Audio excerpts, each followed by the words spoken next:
नश्चाञ्चश्च भुवनश्च भुवनश्चाधिपतिश्च स्वाहा। ओम इडादेवहुर्मनुयीर्तिरे बृहस्पतिरुत्थावदाय लग्नशिष्टे देवास्तु तवाच पृथिवीमातर मामाहिगुंसेर्मधुमनिष्ये मधुजनिष्ये मधुवक्ष्यामि मधुवदिष्यामि मधुमतीं देवेभ्यो वाचमुख्यादिकं शुश्रूषेण्यां मनुष्ये जस्तम्मा देवा वंदु शोभायै पितरोनुवन्तु। ओम शांति शांति शांति। అయ్యా అందరూ చిన్న విజ్ఞప్తి,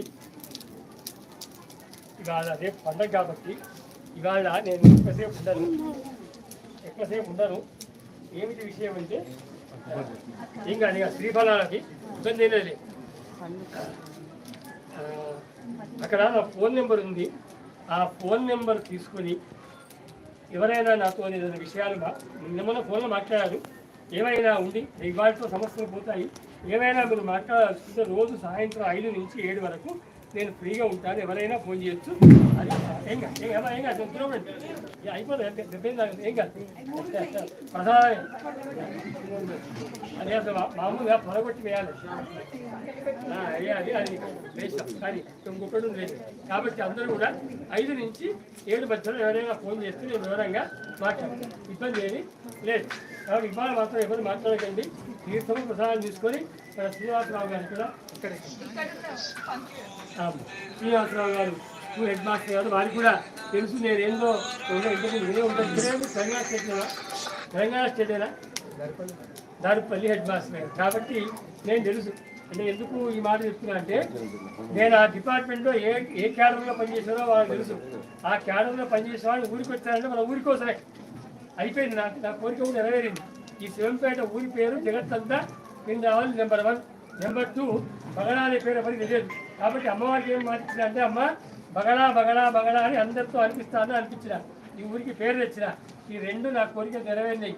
అంటే క్రితం చెప్పిన ఎస్సీ గారు స్కూల్ బిల్డింగ్ తెచ్చిన మా ఏకాంబరనాథ్ గారు వారు కానీ మేము కానీ ఆ క్యాడర్లో పనిచేసిన అన్ని వదిలి. ఎందుకంటే 10 మంది క్షేమంగా ఉంటే అంతకనుక మాకు కావాలి మేము అంటున్నాం. మరి అన్నారు ఆశ్చర్యం, ఫోన్ చేసి చెప్పగానే అంటే వారే అంటే నేను అన్నారు ఇలా ఉంటుందంటే ఎలాగైనా ఉంటుంది. మన అమ్మాయి మానస అనే అమ్మాయి వాళ్ళ అమ్మాయి చేస్తామని చెప్పింది కాబట్టి వాళ్ళ యొక్క సంకల్పంతో అయింది. ఎవరు కూడా ఈ కాంపౌండ్ వాళ్ళ లోపల అహంకారాన్ని వదిలేస్తే క్షేమంగా ఉంటాం. ఈ కాంపౌండ్ లోపల అహంకారాలు పట్టుకొని ఉంటే అవి మాత్రమే మనకి మిగతా ఇంకా వేరే ఏమి మిగలవు. ఇంత గంభీరంగా ఇంత కఠినంగా ఏం చెప్తున్నా అంటే నిజంగా చెప్పాలంటే నేను రిటైర్ అయినప్పుడు నా జీతము 2,62,000 రూపాయల జీతం. అదే సాలరీతో సీఎం అప్పటి సీఎం గారు 3 ఏళ్ళు ఎక్స్టెన్షన్ ఇచ్చారు. దాన్ని గడ్డి పలికతో సమానంగా వదిలేసుకుంటున్నాను. కాబట్టి ఇక్కడ కట్టిన నిర్మాణం ఇవన్నీ కూడా సిమెంట్ కట్టడాలు అనుకుంటే పొరపాటు. ఈ సిమెంట్ కట్టడాలు కావు. 26 ఏళ్ళు నేను డిఓగా ఈస్ట్ గోదావరి డిఓగా 98లో చేశాను. 98లో ఈస్ట్ గోదావరి డిఓ ఉన్నప్పుడు ఆరంభించిన తపస్సుని మా గ్రామం యొక్క పేరు అమ్మ యొక్క కీర్తి ప్రతిష్టలు వ్యాపించాలని మాత్రమే ఇక్కడ పెట్టారు తప్ప మరొకటి కాదు. అమ్మ ఇష్టం ఎలా ఉంటుంది నా సంకల్పం అయిపోయింది. నేను అనుకుని నెరవేర్చుకున్నా కాబట్టి ఈ అమ్మ సంకల్పం ఏమిటో జరుగుతుంది. అందరూ కూడా అహంకారం వదిలి కాంపౌండ్లోకి రండి. పోయేటప్పుడు మళ్ళీ మీకు భద్రంగా అమ్మవారు మీ అప్పచెప్తుంది. సీఎం అయితే సీఎం పదవి, మినిస్టర్ అయితే మినిస్టర్ పదవి. ఆ గేట్ మీద మళ్ళీ అప్పచెప్తుంది. ఆమె ఉంచుకోదు. ఆమెకి అవసరమా సమ్రాట్ భోక్త మొత్తం లోకాలకే సామ్రాట్ ఆమె లాక్కోదు. అక్కడ వదిలేసి రండి. పోయేటప్పుడు మళ్ళీ మీకు ఇంకో పూలలో పెట్టిస్తుంది మీ పదవి. దయచేసి 10 నిమిషాల్లో తీర్థప్రసాదం అయిపోతుంది. అందరూ భోజనానికి వెళ్దాం. మీరు వచ్చేసి భోజనం అందరూ వడ్డిద్దాం. భోజనం చేయొచ్చు.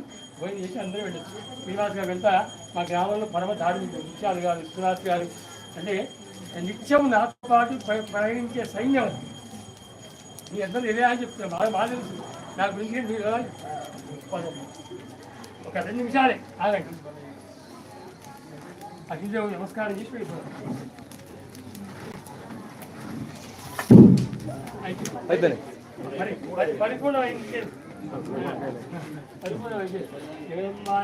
అమ్మవారు పూర్ణంగా ఫలాలు స్వీకరించి మా ఇంటి భాగే యజ్ఞేశ్వరమావాహయామి.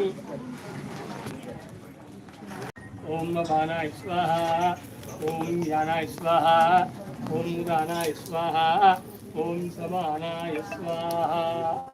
యజ్ఞేశ్వర భగవాన్ అందరూ మనము హవనం చేసుకొని అమ్మకు అన్ని సమర్పించాం. అమ్మను మనం అడుగుకుందాం మనకి ఏం కావాలి, ఏమేం కావాలో అవి చెప్తాను. కొంచెం వంగి ఇదే